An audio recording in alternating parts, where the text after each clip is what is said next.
ಆ ಊರಿನ ಜನರಿಗೆ ಅಲ್ಲಿನ ರೈಲ್ವೆ ಗೇಟ್ ಶಾಪವಾಗಿದೆ. ಆರೋಗ್ಯದಲ್ಲಿ ಏರುಪೇರಾಗಿ ತುರ್ತಾಗಿ ಜಿಲ್ಲಾಸ್ಪತ್ರೆಗೆ ಹೋಗಬೇಕು ಅಂತ ಅಂದ್ರೂ ಕೂಡ ಈ ರೈಲ್ವೆ ಗೇಟ್ ಮಾತ್ರ ಯಮಸ್ವರೂಪಿಯಾಗಿ ಕಾಡ್ತಾ ಇದೆ.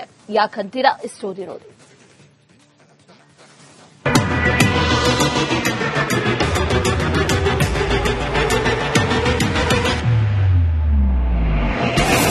ಆಸ್ಪತ್ರೆಗೆ ಹೋಗುವ ಮುನ್ನವೇ ಜೀವ ಹೋಗೋ ಪರಿಸ್ಥಿತಿ. ಕೊಪ್ಪಳದಲ್ಲಿ ರೋಗಿಗಳಿಗೆ ದೊಡ್ಡ ಶಾಪವಾದ ರೈಲ್ವೆ ಗೇಟ್.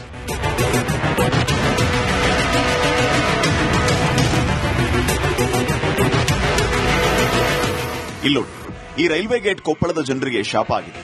ಯಾವುದೇ ಮೆಡಿಕಲ್ ಎಮರ್ಜೆನ್ಸಿ ಇದ್ರೂ ಇಲ್ಲಿ ಮಾತ್ರ 30 ನಿಮಿಷ ನಿಲ್ಲೇಬೇಕು. ಕೊಪ್ಪಳದಲ್ಲಿ ನೂತನ ಜಿಲ್ಲಾ ಆಸ್ಪತ್ರೆಗೆ ತೆರಳುವ ರೋಗಿಗಳಿಗೆ ರೈಲ್ವೆ ಗೇಟ್ ದೊಡ್ಡ ಸಮಸ್ಯೆಯಾಗಿದೆ.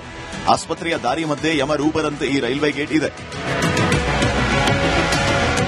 ಕೊಪ್ಪಳ ಜಿಲ್ಲೆಯ ಜನರ ಅನುಕೂಲಕ್ಕಾಗಿ ಸೂಪರ್ ಸ್ಪೆಷಾಲಿಟಿ ಆಸ್ಪತ್ರೆಯನ್ನ ಈಗಾಗಲೇ ಏನಂತಂದ್ರೆ 100 ಕೋಟಿಗೂ ಅಧಿಕ ವೆಚ್ಚದಲ್ಲಿ ನಿರ್ಮಾಣ ಮಾಡಿದ್ದಾರೆ. ಆದ್ರೆ ಅಲ್ಲಿ ಬರ್ತಕ್ಕಂತಹ ರೋಗಿಗಳ ಜೀವಕ್ಕೆ ಯಾವುದೇ ರೀತಿ ಗ್ಯಾರಂಟಿ ಇಲ್ಲ. ಯಾಕಂದ್ರೆ ರಸ್ತೆ ಮಧ್ಯದಲ್ಲಿ ಏನಂದ್ರೆ ಯಮರೂಪಿ ಅಂತ ಈಗಾಗಲೇ ಏನಂತಂದ್ರೆ ರೈಲ್ವೆ ಗೇಟ್ ಕೂಡ ಏನಂತಾರೆ ಈ ಒಂದು ಕಿಡದ ರೈಲ್ವೆ ಗೇಟ್ ಇದೆ. ಈ ಗೇಟ್ ಅನ್ನ ರಸ್ತೆ ದಾಟಿ ಜೀವ ಉಳಿಸಿಕೊಳ್ಳಲಿಕ್ಕೆ ಇಲ್ಲಿರುವಂತಹ ಜನರು ಪ್ರಯಾಣಿಕರು ಪರದಾಡುವಂತಹ ಪರಿಸ್ಥಿತಿ ನಿರ್ಮಾಣವಾಗಿದೆ.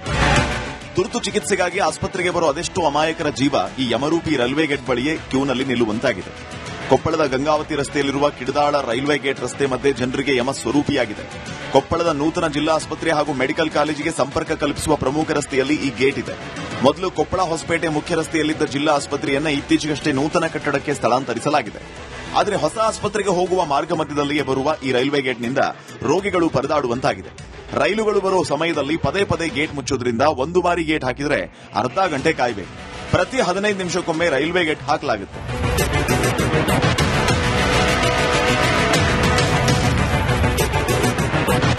ನಾನು ದವಾಖಾನೆ ಬಂದಿದ್ದೆ ಸರ್.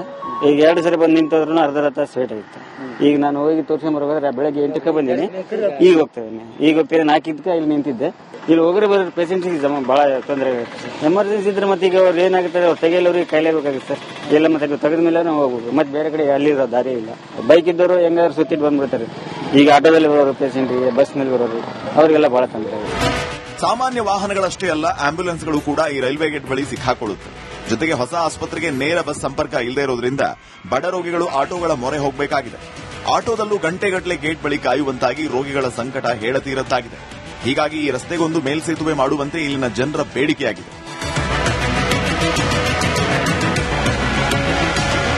ರೈಲ್ವೆ ಬ್ರಿಡ್ಜ್ ಇದು ಏನು ರೈಲ್ವೆ ಗೇಟ್ ಏನಿದೆ ಈ ರೈಲ್ವೆ ಗೇಟ್ಗೆ ಒಂದು ಬ್ರಿಡ್ಜ್ ಆಗಬೇಕು. ಮೇಲ್ ಸೇತುವೆ ಅಥವಾ ಕೆಳ ಸೇತುವೆ ಯಾವ್ದಾದ್ರು ಒಂದು ಸೇತುವೆ ಆಗಬೇಕು.